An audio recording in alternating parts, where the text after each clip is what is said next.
good way to understand the history of modern art is through a lens of desacralization. That is a movement away from the sacred art and, let's say, at least an art that pointed towards the sacred in the Middle Ages, in the Byzantine era as well, and how this art moved towards secularization, towards desacralization, sometimes implicitly, sometimes explicitly in the art. And at the same time, it feels like that movement has come to an end. And so we're going to look at some of the history of some of the artists and see what that means. Why do I think that in some ways we've reached the end of desacralization in art, and how there is an opening, even within the very narrative of fine art and contemporary art, that there is a narrative for resacralization possible in the moment.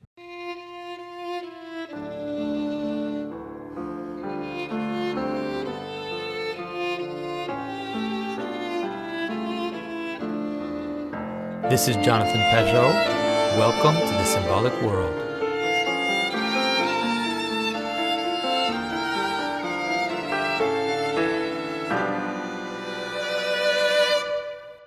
So the first thing to understand when we're looking at this question is to understand how ancient art worked, not just in the Middle Ages, but I would say art in many of the traditional cultures, that art was integrative. And in some ways, that is the meaning of art itself. The word art means to gather together things. And the way that the ancients understood art was in this way. That's why they could talk about the art of rhetoric, or the art of the art of painting, or the art of poetry, or we could even say the art of making cheese or making wine. That is, art was in some ways gathering multiple elements together towards one purpose, one vision, and so that is what it means to be. That is what it meant to be an artist, someone who had the skill and the capacity to take a bunch of stuff, a bunch of materials, and gather them together towards a common meaning.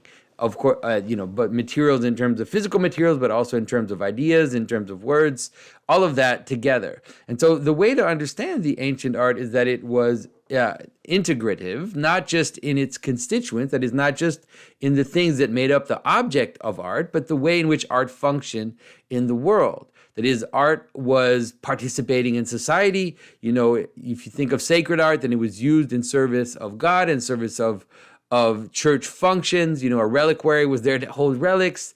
Paintings were there to both to decorate important places, but then also to remind us of what is important in the images of the sacred. But then also, if you think of how castles or the houses of nobles were decorated, was there to, of course, decorate, but also to celebrate the things that were important to people. The hunt, the jousting. If someone commissioned a poet to come and give an elegy to the king, to a wedding or something, music was used for dancing, music was used for celebrating God. And so there was a sense in which there was this integrative aspect. And so this integrative aspect, comes, as in this basic idea in the Middle Ages of the great chain of being, that is the way in which God manifests himself in the world, and how things participate in that, and you can see art becomes a means of embodiment, of skill, of craft, and there is a desire to find unity in the multiplicity.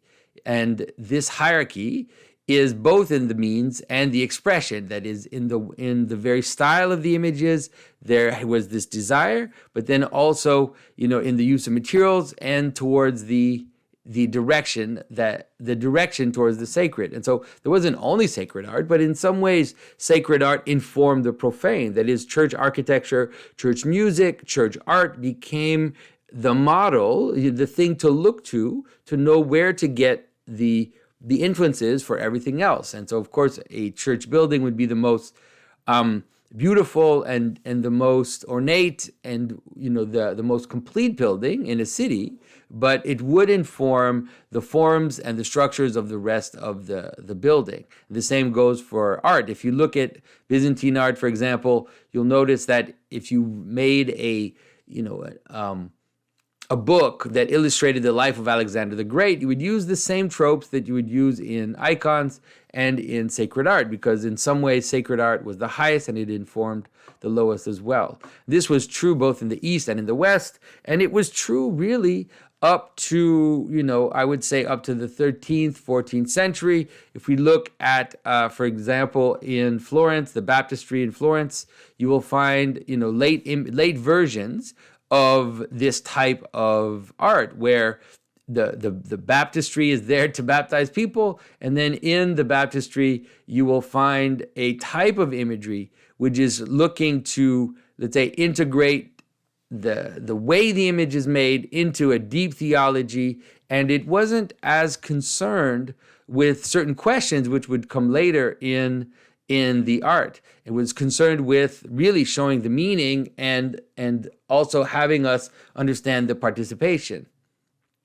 And so the way that it's often phrased by historians, maybe a little less today, but at least for a very long time, the way it was framed by art historians was that there was a shift at the end of this period into now wanting to show the natural world. The ancients didn't show the natural world. They showed this type of iconology, this type of the way, focus on theological meaning and not so focused on representing reality the way that it looks. And that then in the late 14th century, I would say, then 15th century especially, is when you start to see this kind of stuff. Of course, this is Van Eyck and Raphael. And so Van Eyck is an early example used by art historians to show the shift that happened, where now there's a desire to represent the textures of reality, represent the folds in a more realistic way, and that this is a major shift in art making. And then you have examples like Raphael, Leonardo da Vinci, as people who are now focused on the material world and trying to represent things in the material world in a different way. Now,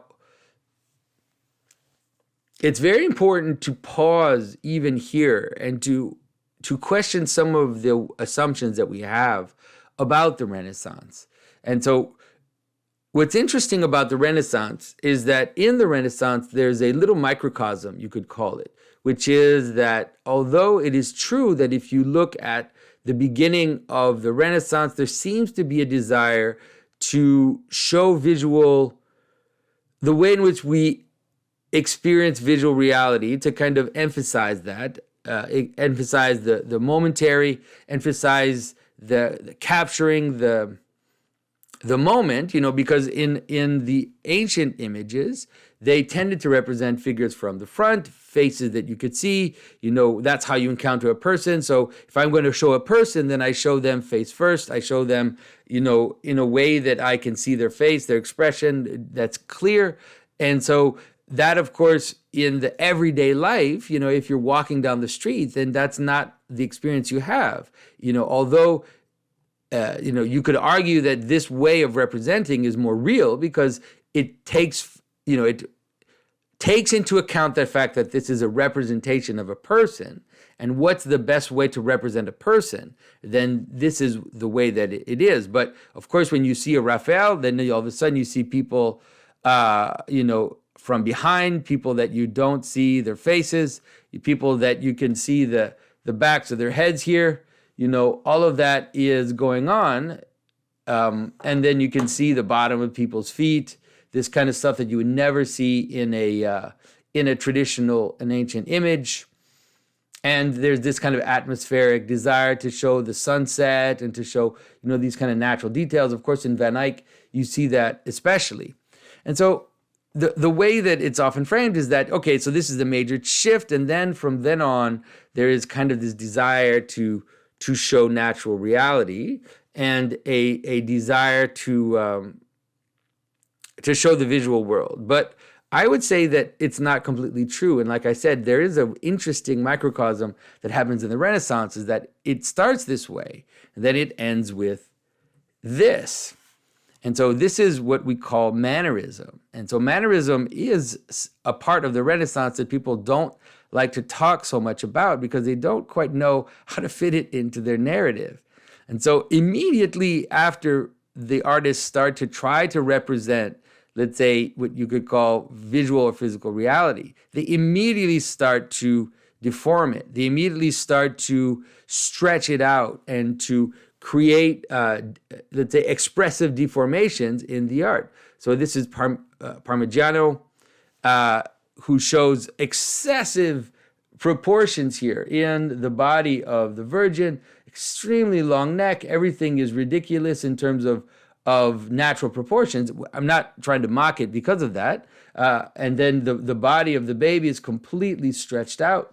These are not natural proportions. And then you look at someone like Arcimboldo, which goes even further, and paints figures with flowers and with different vegetables and different types of details. And so you could say, interestingly enough, that these artists here, these are contemporary artists. That is, that their concerns are very much the concerns of a contemporary artist today. Arcimboldo, the things that he's dealing with, the questions that he's dealing with, are questions that are completely akin to what you would see in a modern installation or in much of modern art. And so there's a little microcosm in the Renaissance of the transformation that is going to happen. And the transformation is a movement, you could say, away from the representation of the sacred, a representation of the visual, but the way to understand the visual, to understand why it leads to Mannerism, is that you have to understand that even in Van Eyck is a desire to show the little hairs on the dog and, the little folds in this clothing. And so because there's a desire to show idiosyncrasy, a desire to show, the little details rather than the patterns of the world, although it's not, of course, it's still all very patterned, then this will lead to what? Will lead to idiosyncrasy. And so there are many types of idiosyncrasies, and this kind of idiosyncrasy, the kind of idiosyncrasy that shows exception and shows strangeness and shows a kind of, especially in Arcimboldo, a kind of fantastical impossibility, is of course the end of what we could call idiosyncrasy. And so the idea that the movement from this to this, if that surprises you, then you're missing out on what is going on. And you can understand now, for example, why something like the scientific revolution or why the Enlightenment all leads to postmodernism and leads to idiosyncrasy, because the desire to show the world in its details, let's say rationally in its details, and to kind of explore the textures of reality, and looking down at the earth and trying to explore phenomena, will ultimately lead to something like idiosyncrasy. Because you're not looking above, you're not looking at the patterns, you're not trying to, let's say, embody the patterns, you're rather trying to disconnect yourself a little bit. It's not yet completely clear that that's going on. Disconnect yourself from the patterns and look, let's say, down below. And so down below is of course detail and all of this stuff, and then also, let's say, moments that are not captured for the reason of their meaning. And so showing someone the back of someone's head, looking at the transfiguration is to show like an idiosyncratic moment in what happened, because okay, maybe someone had their head, you could not see their face, but, what is the purpose of showing that except to just show an idiosyncrasy of the moment? And you also always need to compare it to the way in which the traditional image would tend to show things in a manner that was more, that tended to be more ordered and tended to show the pattern of reality. And this movement, this transformation, it's there even in the great artists. It's there in their lives. And so if you look at someone like Michelangelo, the Pieta has this very powerful image, in terms of emotion, in terms of realism, in terms of showing, the Virgin's fingers kind of, on the skin of Christ, these little details like the finger of Christ that is caught in her clothing, like these little beautiful little details have nonetheless something to do with this kind of movement towards idiosyncrasy. And this movement towards idiosyncrasy appears in the Pietà already as something like a beginning of that. You see it in the way in which her clothing, the Virgin's clothing, is represented. So if you look at an ancient image, here's an image of the Virgin here, there was a way in which, although it wasn't completely ordered, the clothing was showed with a certain restraint. And so there were patterns of fold and everything. And so it's not like it was just completely straight, but there was a certain restraint to avoid, to show something that is completely chaotic, especially in her veil, especially in the veil on her head. That would have been the case. But of course, here you see, her clothing completely frumped and completely mixed. And this is, of course, to show her emotion in this crucial moment, which, like I said, is very effective. But when you get to the end of the life of Michelangelo, he is really taking this mannerism to the extreme. So if you look at the Florentine Pietà, which is here, you can see, how twisted and how strange the proportions are. Look at the proportions of this woman compared to the man behind Christ who is holding him. Look at how his body is twisted, how his arm is completely twisted, how his leg is folded in ways that are no longer even have the subtlety of what is in this image, but really push the deformation of the body to extremes. This has many corollaries. It has many things that it involves. And what I especially want to show you is, of course, El Greco. And so El Greco is a great example of what's going on in terms of art as something like desacralization, because El Greco, in his own story, moved from being a traditional icon painter to being a Renaissance painter. And you can see in his art very strange things going on that we can look at. So, of course, this image here on the left is a version of a traditional icon. It has a Western flavor to it. It shows the ascension of the Virgin and her Dormition down here.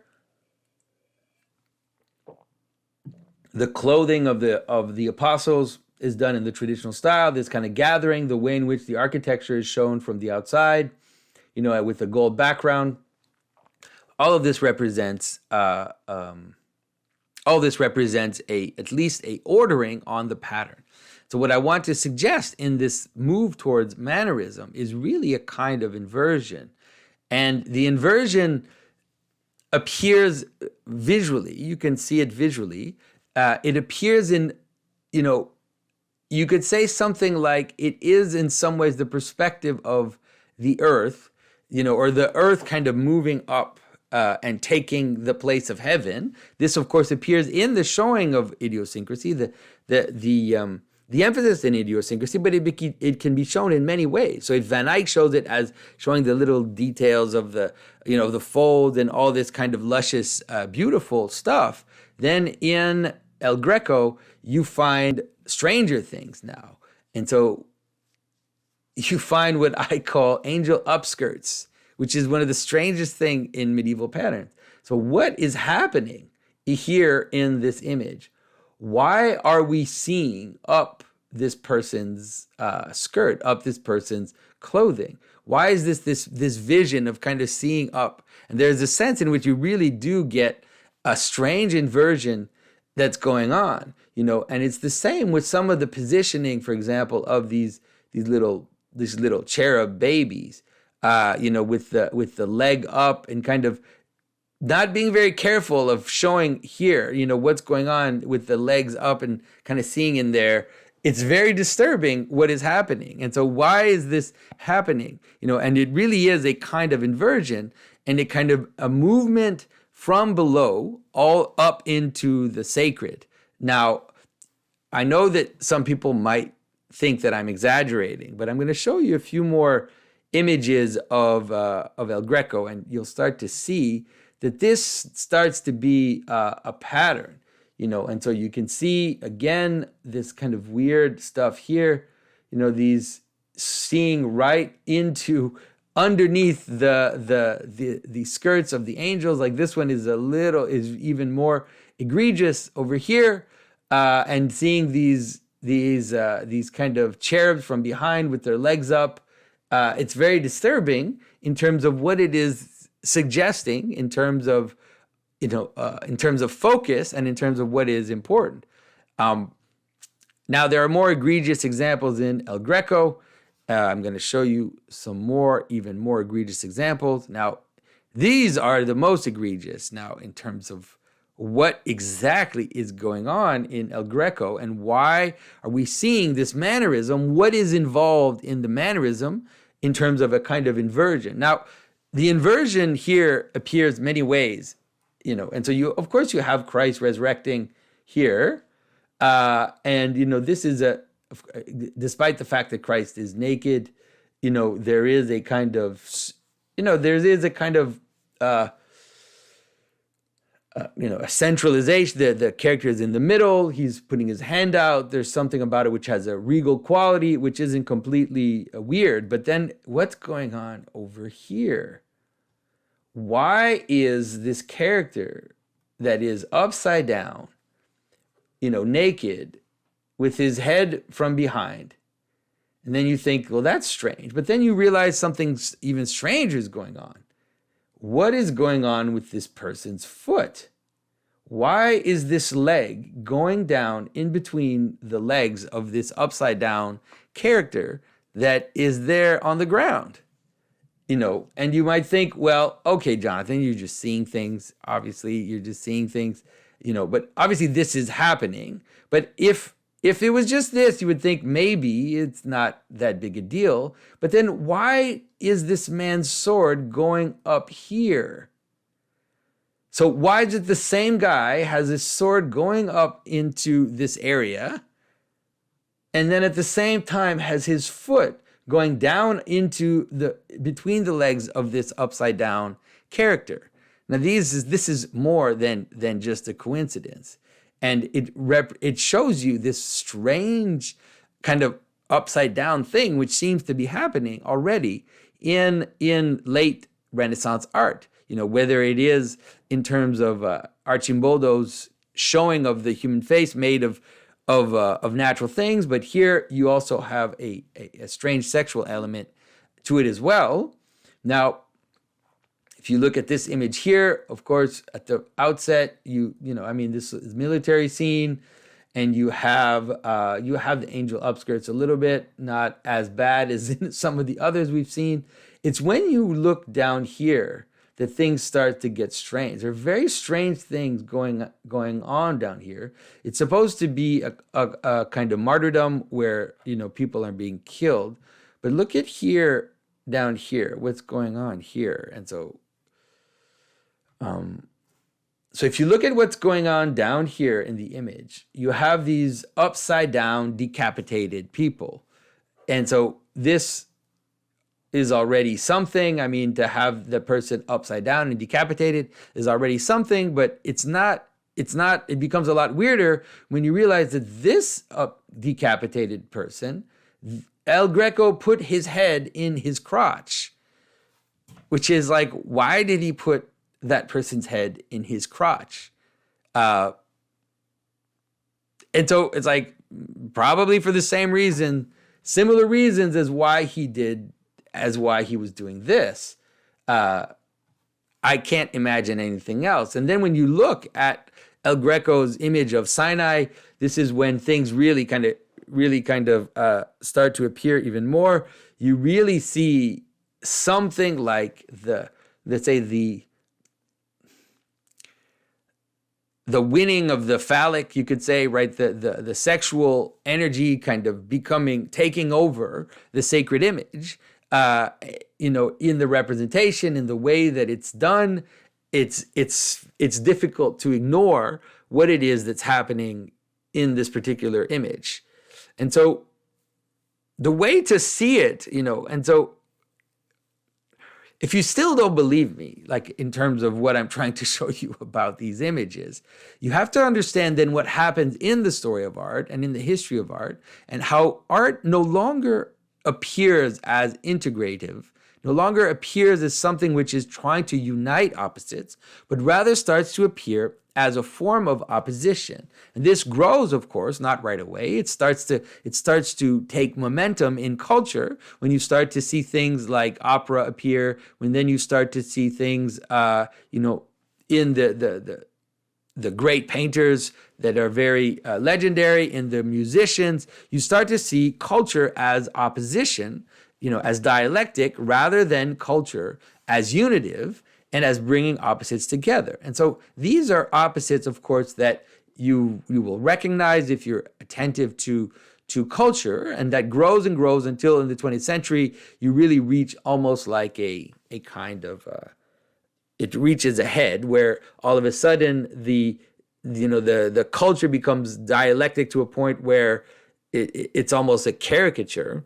And so, of course, in these oppositions or in this dialectic, you find the coming about of high art and low art, this idea of the difference between art and craft, or art and folk art, the difference between something which is meant to be purely aesthetic and then something which is meant to be functional. Think of how boring the industrial objects are, and then think of how, at the same time as this development of the industrial object, there is the fetishization of the art object, which is supposed to be purely aesthetic without any function in the world. And then, the industrially made object, which is purely functional and doesn't try to have beauty or to try have any aesthetic purpose. And so, of course, we have the opposition of art and industry, the difference between the pure expression, the pure artist, and the commercial artist, and realizing, you have to realize that all these opposites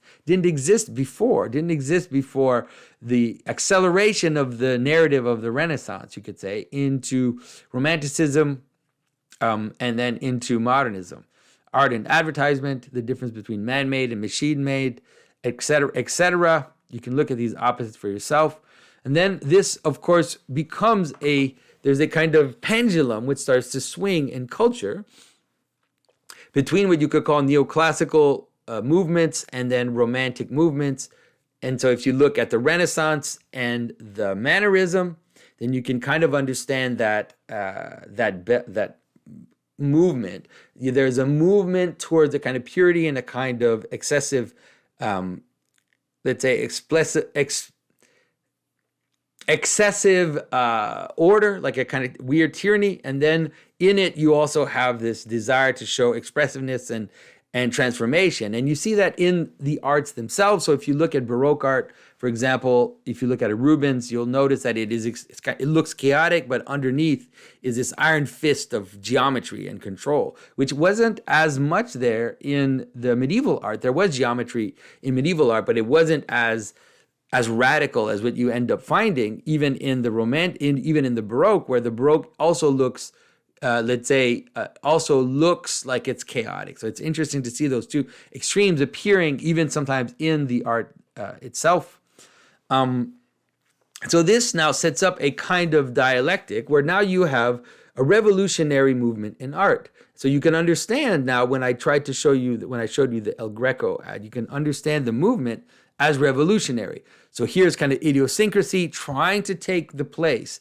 Here's desire. There are different ways to show the bottom of the pyramid, you could say, but always trying to kind of rise up and take the place of the tradition and the patterning. This will then kind of appear in the history of what we could call avant-gardes. And so this idea that now there are these new artists that come about and try to take the narrative from the artists before. This is what we consider to be avant-garde thinking. This, of course, expresses itself so much in the Impressionists. The Impressionists appear as these revolutionary figures who are trying to take the narrative from the kind of more classically looking, academic artists that are there on the spot, and it's important to understand the themes of the art. The art becomes more and more about the common. It becomes more and more about everyday life. It becomes more and more about explicit sexuality and sexual encounters. And then it also becomes more and more about the mechanistic. This is one aspect which we forget about the Impressionists, is that they were obsessed with progress and technology. And so, Monet's Monet's showing of the trains and the smoke coming out of the trains was this celebration of technology and of technification of society. That we often think of the Impressionists as being more, kind of dreamy and, and almost opposed to industrialization and technification, but they go hand in hand, and they saw themselves as going hand in hand in this kind of separation of high art and low art. But what you see is that in some ways the low art, or what is considered low, is constantly trying to be lifted up into the high, despite the opposition. That's the revolutionary move. And so as soon as you set up this opposition, then you see the ones below try to take the top. And so the Impressionists were on purpose trying to make paintings that were bothersome to the elites, that didn't have the kind of smoothness and finesse that you would see in the academic painting, and all of this in this kind of desire to create this revolution. You can see, of course, in Manet, this image which was so scandalous at the time. And you can understand why it was scandalous. We're so blasé that we don't realize that to show a woman naked in a park with two men is extremely scandalous. It's vulgar. It's trying to imply all kinds of sexual things. And so the idea that now this is supposed to be high culture, you can understand why it was resisted, but you can also understand why Manet did it, because the very movement of the art is revolutionary. The movement of the art is to bring up the stuff below, bring it up into the elite. And so there's this strange relationship which continues to happen. This, of course, goes into absolute extremes when we come to modern art. I'm going to look at a few images. Of course, Marcel Duchamp was a genius at this. Marcel Duchamp was a genius at inverting art completely. And so if you think of the art already of El Greco as a kind of inversion, as this showing of the angel upskirt, and this kind of turning upside down of the figures, these suggestions of sodomy, the suggestion of whatever, autoerotic, whatever that happened in El Greco, then become more and more explicit as the works progress. And when you get to Marcel Duchamp, then of course this becomes extremely explicit. You have, in Marcel Duchamp, you have, of course, the urinal is the most known of his works, where he just takes something common, but not just common, but something that is there to receive our waste, and then tries to bring it up into the gallery. Now, doing that is no different than what Monet did or what Manet did. And it honestly, I don't think it's different than what was happening at the time of the Mannerists. It's just that this wheel of extreme revolution always has to get, let's say, move faster and faster. And so by the time you get to Duchamp, then you have these radical moves, which is taking, of course, taking something that's there to receive waste and putting it in a gallery to be exposed. But then also, the way that he uses graffiti on what for them would have been the traditional art. So you have a Leonardo painting, which is considered the height of art and the height of traditional culture, even though even at the time it's meant to be kind of disruptive and a new type of art. Now the graffiti on it, right? Them putting an accident on top, of marking, of defiguring, of desacralizing that art by making the Mona Lisa into a kind of transgender character. And then, of course, in this inscription below, LHOOQ, it's a French play on words, which is relating to sodomy. And so it's like a joke on sodomy that is being suggested in Duchamp's work. And like I said, this was in some ways, that is the ultimate move, right? That's the ultimate idea of revolution, you could say. And the same with Duchamp was also obsessed with mechanical works, showing this the Grand Jatte, which is supposed to show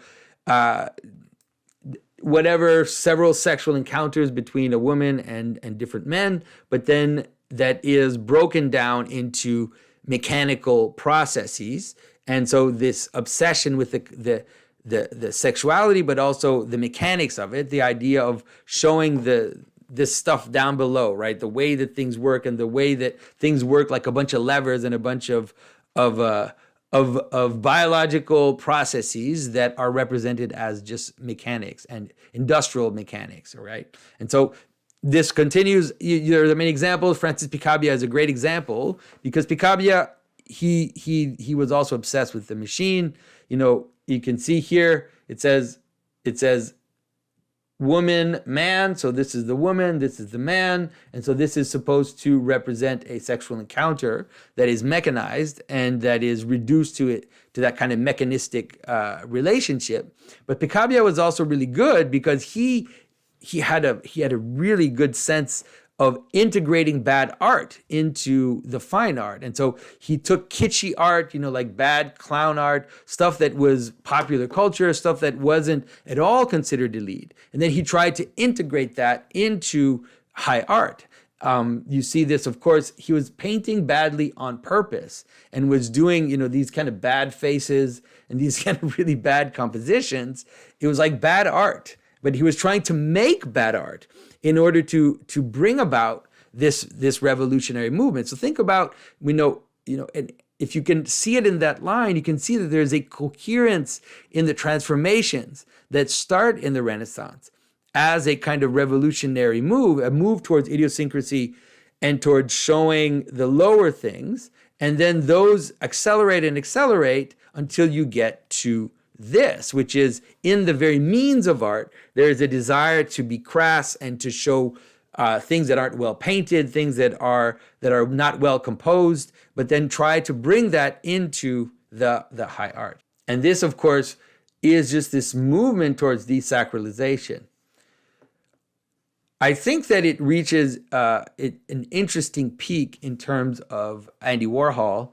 And so Andy Warhol was a Byzantine Catholic, interestingly enough. And so Andy Warhol knew very much about icons. There's legends that he went to church every day, which maybe, I don't know, it's possible.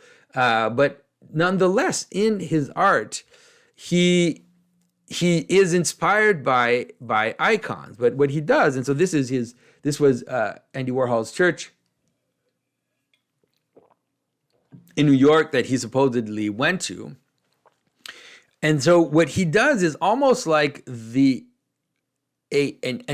return to iconography or an ultimate desacralization, is that he kind of understands in some ways the language of the icon. He, in a way that the Renaissance artists didn't totally understand.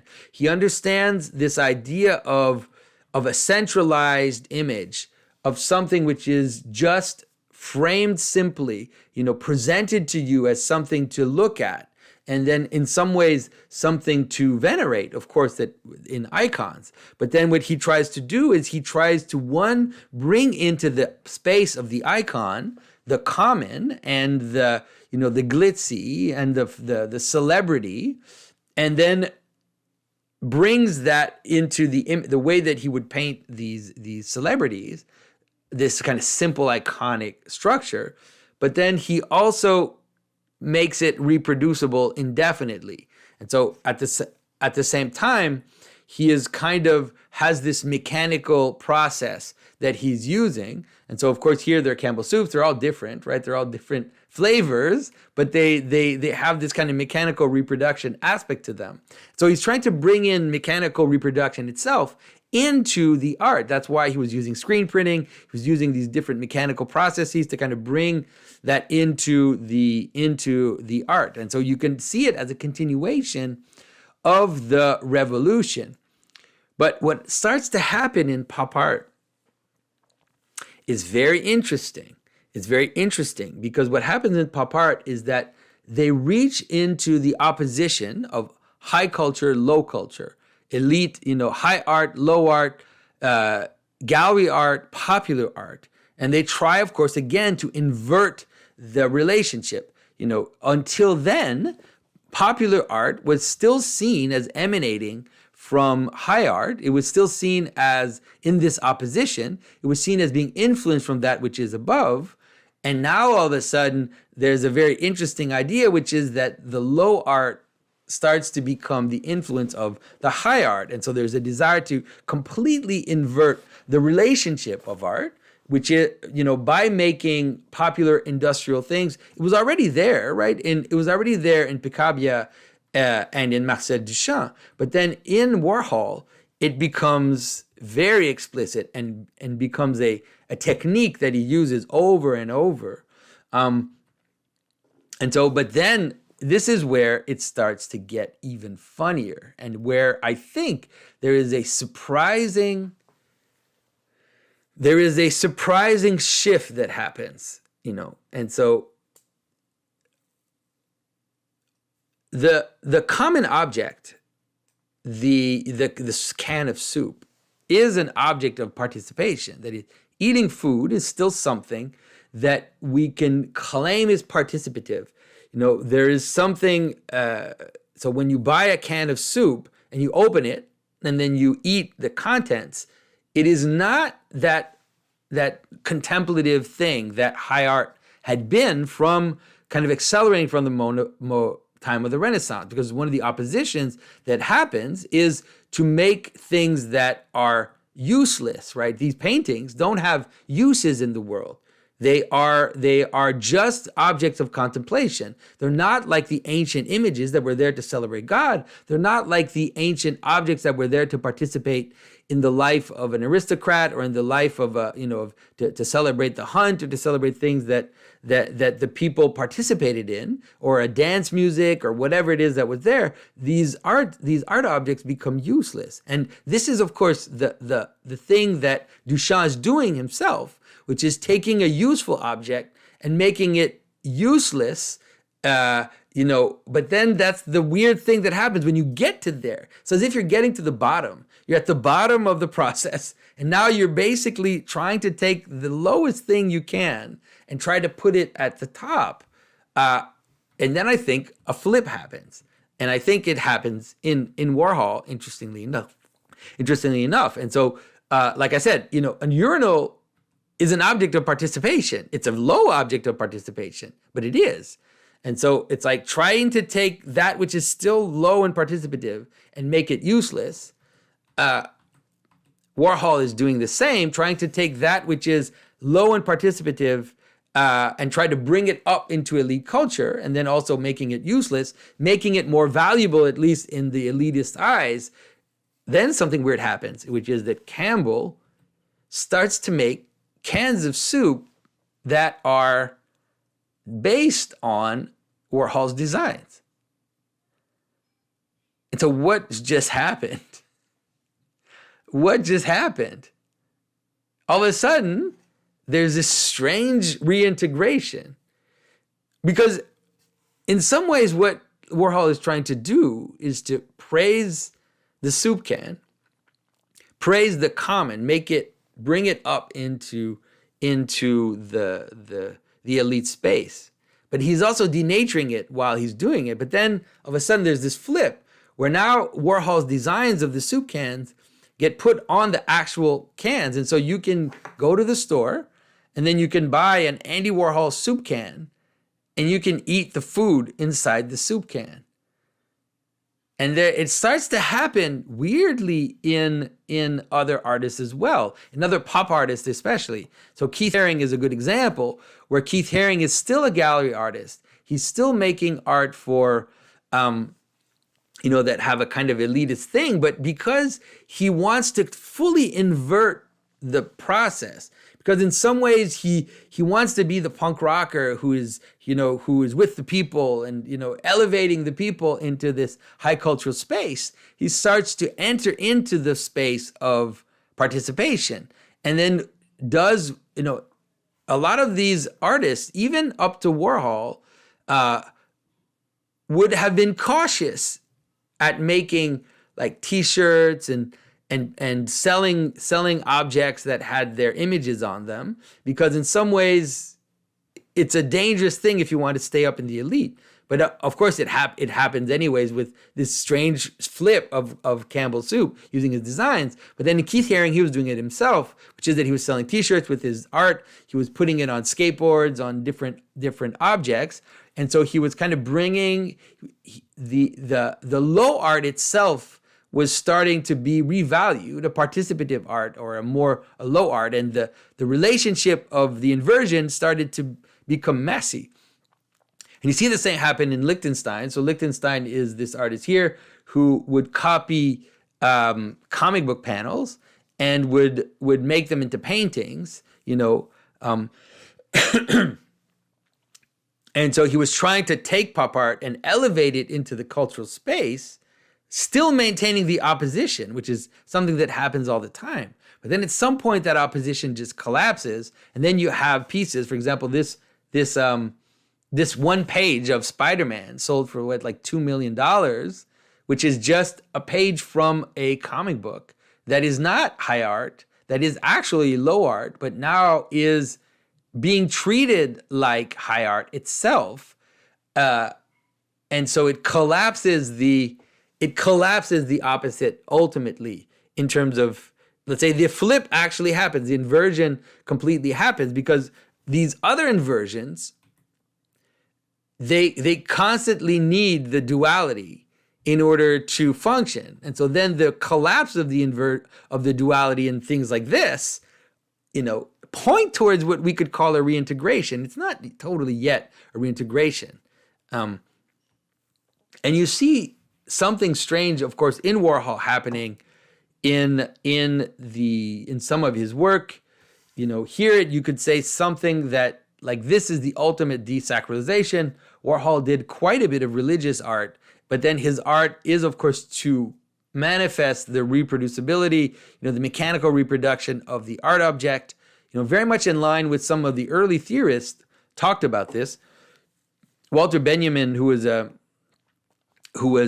German, I think he was Jewish, thinker, that's considered kind of like post-war thinker, or during World War II and post-war thinker. He was a communist. He really called to the movement towards mechanical art and reproducible art in order to destroy the sacred. He really understood that this would destroy the very idea of the sacred. But then in Warhol, you have this weird thing where he brings that to its extreme, but then it's just so weird. It's so weird.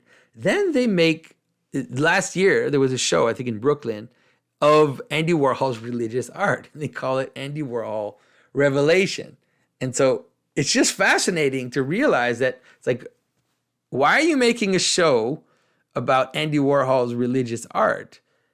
Because his art is about this kind of leveling. You can see it in the work, right? It's like, here is, a Renaissance image of the Virgin and Child, that next to it has just a kind of, grocery store price tag, which is kind of glued next to it. But there's something strange going on in terms of the collapse of the opposite, and then a kind of desire to reaffirm the sacred in the very collapse. And this is something, I've talked about this weird idea, how this kind of double inversion. You see that like in the soup cans especially, but something happened recently, interestingly enough, at at my house, I got a letter from the local church, and I don't know how ironic this was or how conscious it was, but nonetheless, it happened, and I got a letter from the church, and it was a letter to ask people to tithe, because there are still a lot of Catholics in Quebec, and so they kind of send a letter out in the city to ask people to give their tithe. And then on the letter was Buddy Jesus. I swear on the letter was Buddy Jesus.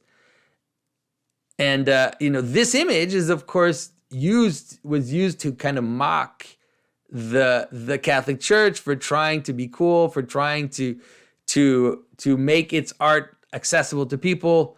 And then this priest uses the very image that was used to mock them, and then uses it as an image for asking people to tithe for the church. Now, like I said, I don't totally know how conscious the priest was of whether or not, maybe he is so like Vatican II guitar mass that he thinks this is okay, which is hilarious. Or he's a little conscious of what's going on, and he's using the imagery of mockery in order to kind of reappeal to participation. Now, the jury is out on that, but I think that the fact that it happened is still pointing towards a notion of this kind of flip. Now, it's important to understand that this is there in Christianity itself, that this is in some ways part of the Christian story. We have to understand that there is a great desacralization in the Christian story, and that desacralization is, of course, the crucifix itself, and the way in which the modern world moved towards desacralization is in some ways a parody of this, a parody of the crucifixion. Maybe there might be something more mysterious going on, but we have to understand that there is, of course, this movement in the Christian tradition. It's kind of moved towards idiosyncrasy, and then, like I've mentioned many times before, the surprising aspect of how Christ, in the fact that he's derided, in the fact that there is this mocking of him as a king, the fact that he's given a crown of thorns, gets ultimately transformed by Christ into glory. So I think that that's an interesting thing that happens. And I think that it's in the very process of trying to revolutionize constantly, there is a moment where we get to the bottom of that, and there's a switch that happened. And I think this switch opens up some interesting possibilities to deal with questions of the whole history of art and how it can be reintegrated in the proper way. And so if you want to understand what I'm doing, you can understand it like that. You can understand that in some ways I feel like my work, and it's not just me, there's several artists out there. I think of Father Siluan Justiniano and other iconographers that have come out of contemporary art and now see the possibility at the end of contemporary art to, in some ways, reintegrate art into life and reintegrate and understand how this is what art calls us, what art is calling at this moment to become. And so if you look at my work through that lens, you'll understand a lot of the things that I'm doing and a lot of the different things that I'm doing. And so I do think that there is a possibility of reintegrating art into life and to do it at different levels and to do it in a kind of hierarchy, a hierarchy which even takes into account the developments of pop art, the developments of contemporary art. But I do think that there's now a possibility to reformulate a reintegration of the hierarchy of values. And that, of course, has to do with something like appropriate beauty for the appropriate thing. It has to do with the message, but also the function. That's why, of course, I'm making sacred art. That's very important. And so if I make a reliquary, this is being used in a church. This is not in what I'm doing is I'm also taking the ancient art and I'm reintegrating it in a way that is also never seen before. This, of course, no one has ever made a reliquary that has this together. It's a reintegration of these ancient things towards a purpose, towards participation in the world, and considering a certain hierarchy. And so depending on what it is you're making, the materials, the vision that you're trying to bring to it will be appropriate to it.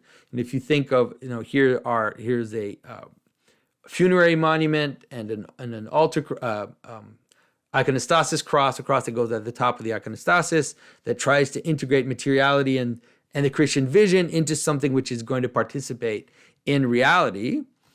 But there's also a kind of possibility of reintegrating hierarchy. So when you make a soup can, you have to consider the materials you're making based on the purpose that it has. And so if Andy Warhol can make a screen print of a soup can, and it's kind of arbitrary, maybe not completely, but kind of, then once they take Andy Warhol's design and they make a soup can out of it, then they have to make the soup can out of aluminum or tin.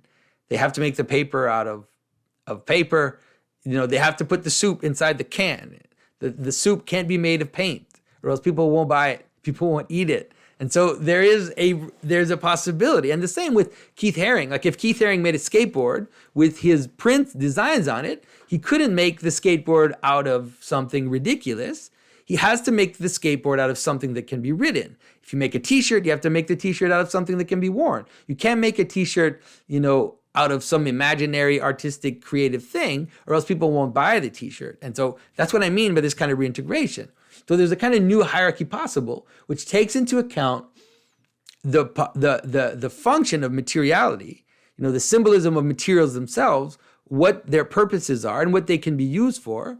And so you have this great thing. And then you have the possibility of creating a kind of hierarchy, again, between handmade to mechanical objects, all the way down into digital objects. So you make, if you're going to make a unique piece for a church that is going to go into the altar, if you make a precious image using semi-precious stones, using gold, using all these techniques that are unique and they're kind of pointing up towards participation in worship, but then also uniqueness, then you're not afraid to also kind of devolve that into other things. And so, if you make a t-shirt, if you make a print, you can use some of the same images, you can use some of the similar tropes, but then they get applied differently depending on the purpose that you're trying to apply them. And then you can also use, so here I wanted to show how I use similar images, similar structures as my iconography to make a secular image of a siren. And then if I apply this type of thinking to prints and to t-shirts, then I apply it appropriately to that level. And the same goes for, here's another example where I made a kind of semi-precious image in terms of the angel. And then the same on a t-shirt gets applied appropriately and mechanically. And that's okay because it's not meant, this object is not meant to be liturgical. And it doesn't have enough to be liturgical in its structure. Here's another example, of course, that helps you show the shift between purposes and how they get integrated. And people, and then even in terms of imagery, let's say the imagery that I use is different. And so when I make an image for a church, I will, of course, let's say, use sacred imagery very clearly, have inscriptions. There are kind of rules that you use in order to make images for churches.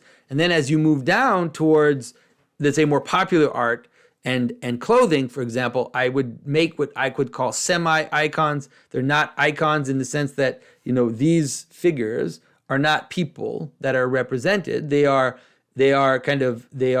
allegorical, or they're analogical representations of the evangelist. And then angels are also not, this is not a representation of a person. St. Michael St. Michael doesn't wear an armor, and he doesn't have wings this way.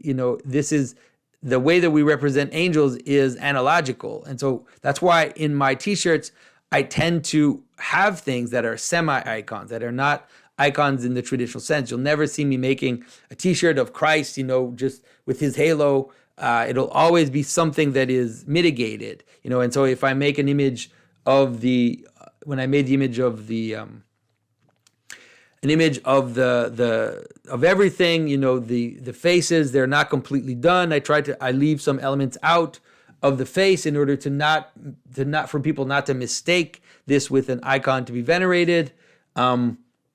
There are different techniques that I use in order to try to make something like semi-sacred images that are lower on the hierarchy, but still participate and still remember, and then of course, going all the way down into pop art, then of course the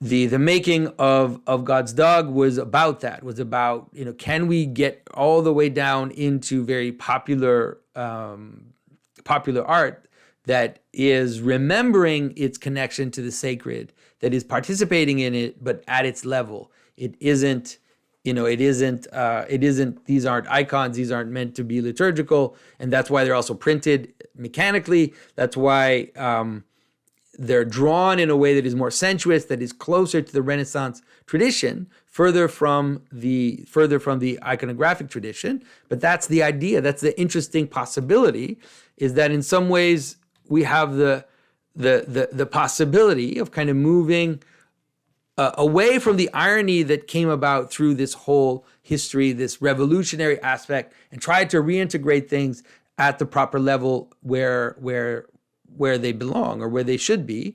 And of course, there could be discussion about where things should be. And I know some people think that I'm going too far with my popular art in terms of the images I use.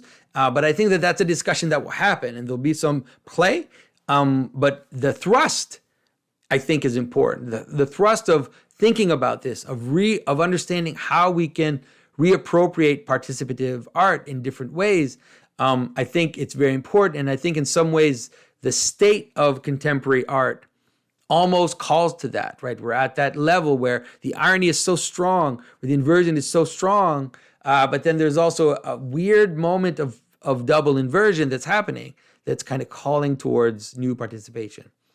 So I hope this was helpful and interesting in order to kind of understand, why I'm doing the things I'm doing, but also how the history of Western art has a coherence when you start to think about it in terms of this simple revolutionary move, which started, I think, somewhere around the time of the Renaissance and continued until today. So thanks everybody for your attention. I'll talk to you very soon.